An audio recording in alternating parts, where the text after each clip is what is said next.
बिस्मिल्लाहिर्रहमानिर्रहीम। अस्सलाम वालेकुम। कैसे हैं आप सब लोग? आई होप आप लोग ठीक होंगे। अल्लाह का शुक्र हम लोग भी बिल्कुल ठीक। And welcome back to my channel. और इस टाइम सबसे पहले तो मैं आप लोगों का बहुत ज़्यादा शुक्रिया अदा करना चाहूँगी जिन लोगों ने मेरे चैनल को सब्सक्राइब किया, लाइक किया। आपको नहीं पता मुझे कितनी ज़्यादा खुशी हुई ये पूरा वीक कि मेरी एक वीडियो थोड़ी सी वायरल हुई है।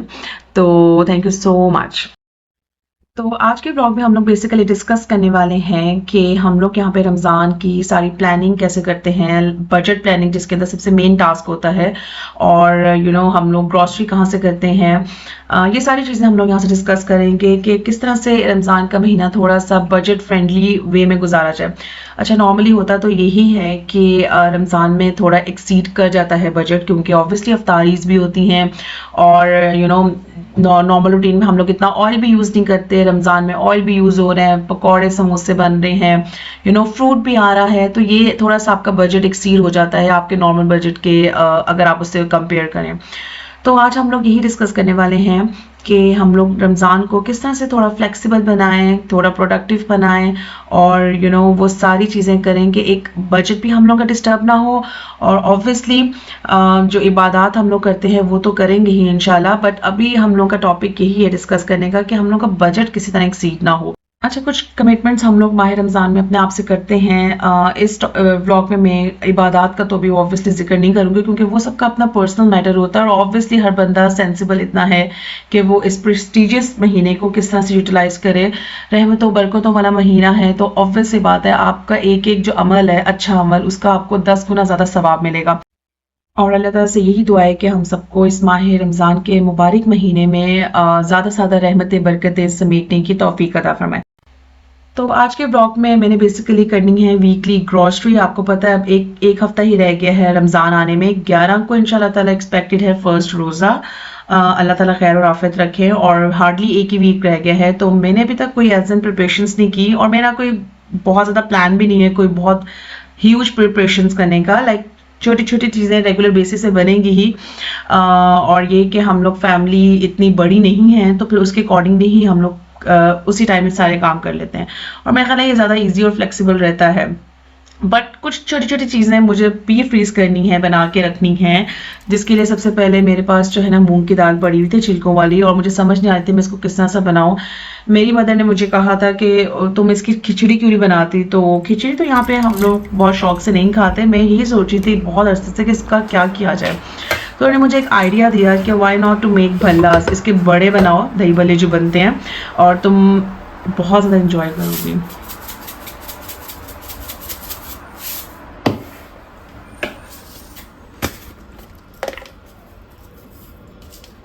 अच्छा, इसकी रेसिपी ये है कि इसको मैंने दाल को रात को भिगो दिया था, और सुबह उठते साथ मैंने इसके छिलकों को थोड़ा सा अलग कर लिया था जितने हो सके थे, ऑब्वियस बार बार धोने से।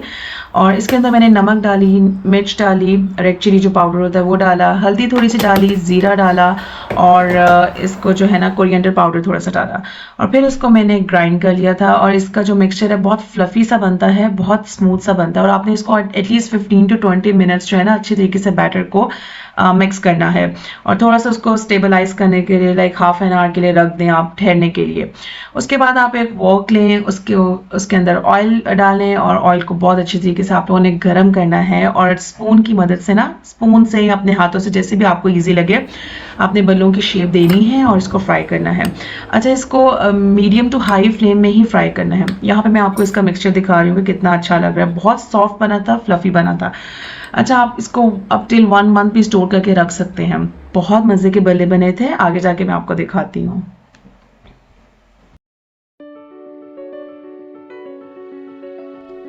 तो यहाँ पे मैं दही बल्लों को एंजॉय कर रही हूँ। मीठी चटनी मैंने पहले ही बनाई थी, इंशाल्लाह ताला उसकी भी रेसिपी मैं नेक्स्ट अपकमिंग व्लॉग में काफ़ी रेसिपीज़ आप लोगों से शेयर करने वाली हूँ, तो स्टे ट्यून। उसके लिए आप लोग मेरे चैनल को सब्सक्राइब भी कर लें और लाइक भी कर दें ज़्यादा से ज़्यादा वीडियो को। कमेंट करके अपना फीडबैक ज़रूर बताइएगा कि कैसी लग रही है आप लोग को वीडियोज़, और किस तरह से किस तरह की वीडियोज़ आप लोगों को देखना पसंद है। And I try to make the videos accordingly इंशाल्लाह ताला।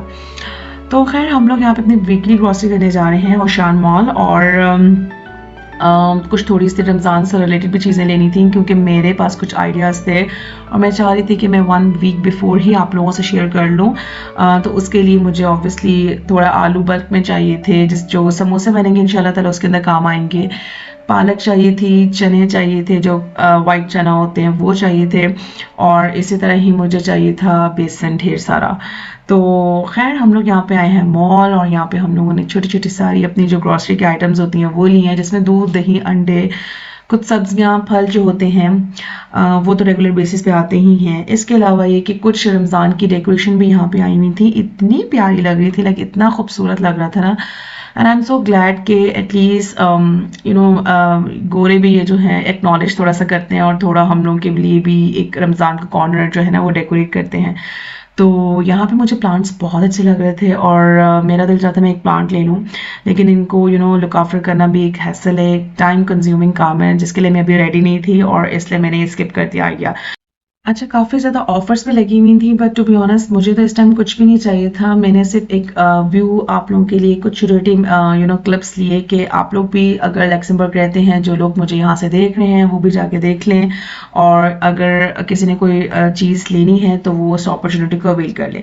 तो एनी हाउ यहाँ पे प्रोमोज और सेल्स वगैरह लगती रहती हैं ऑन एंड ऑफ, जो कि काफ़ी फ्लेक्सिबल होती हैं और आप कभी भी बजट फ्रेंडली भी होती हैं, आप लोग कभी भी जाके ले सकते हो।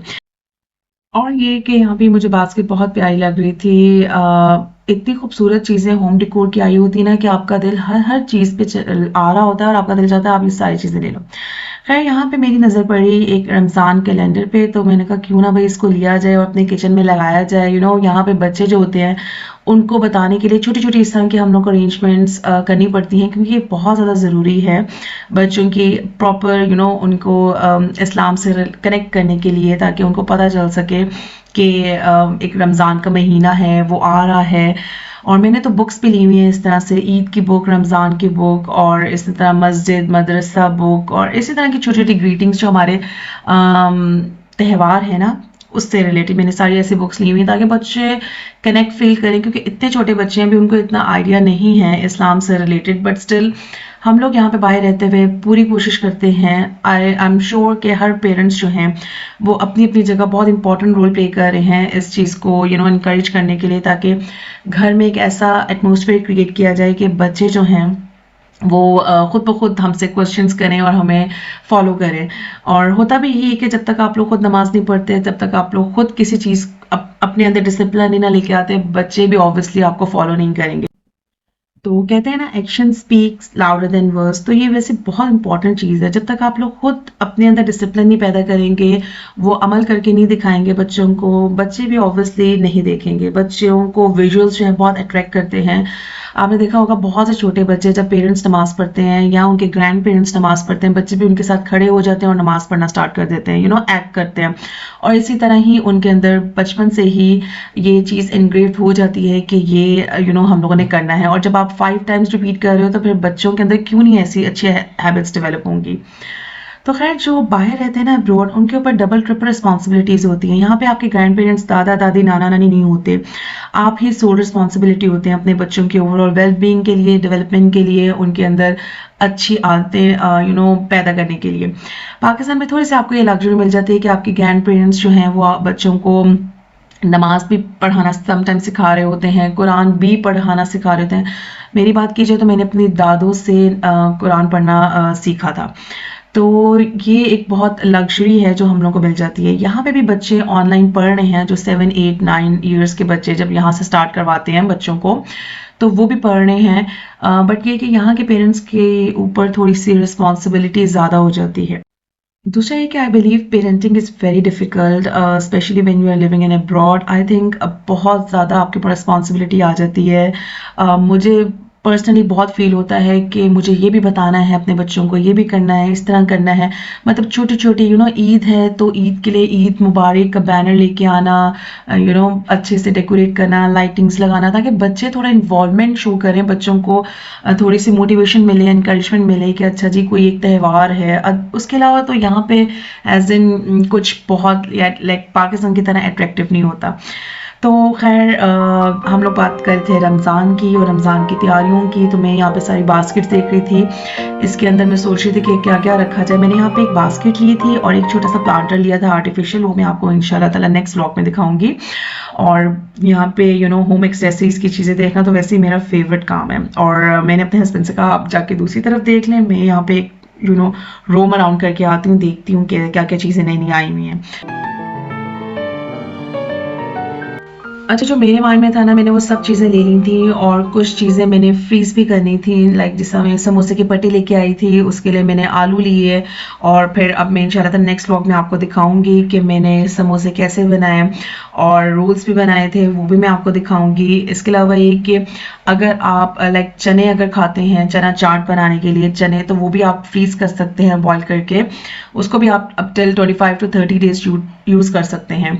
इसके अलावा ये कि मैंने कैप्सिकम्स ली थी, मैंने गाजरें ली थी और मैंने बंद गोभी ली थी। इसको भी मैंने कट करके फ्रीज कर लिया था कि अगर कभी चाइनीज़ बनाना हो या कोई सैलेड बनाना हो या कोई पास्ता स्पेगेटी हो, क्योंकि मेरा प्लान है इंशाल्लाह ताला मैंने इफ्तारी करनी है कुछ अपने फ्रेंड्स की, और इसी तरह मुझे उनके लिए प्रिपरेशंस करनी है, क्योंकि हम लोग नॉर्मली इतने ज़्यादा फ्राइड आइटम्स नहीं खाते।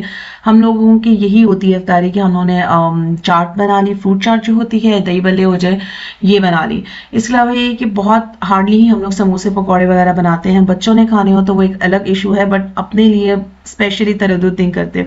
तो मैंने जो इफ्तारी करनी है उसके लिए मैंने कुछ प्रिपरेशंस करनी है।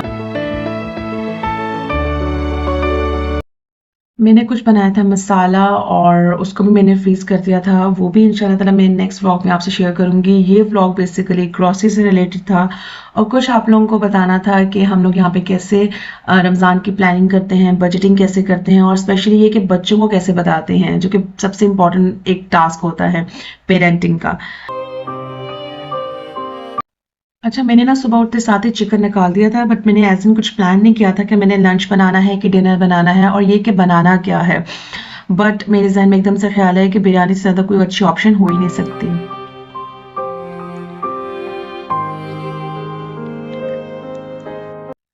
खैर, आप लोग मेरी इस बात से एग्री करेंगे कि बिरयानी आपके मूड को एकदम लिफ्ट अप कर देती है और आप लोग ऐसे फील करते हो जैसे पता नहीं आपकी तो ज़िंदगी में बाहर आ गई है। अच्छा, मेरे साथ यही होता है, मैं ऐसे ही फील करती हूँ।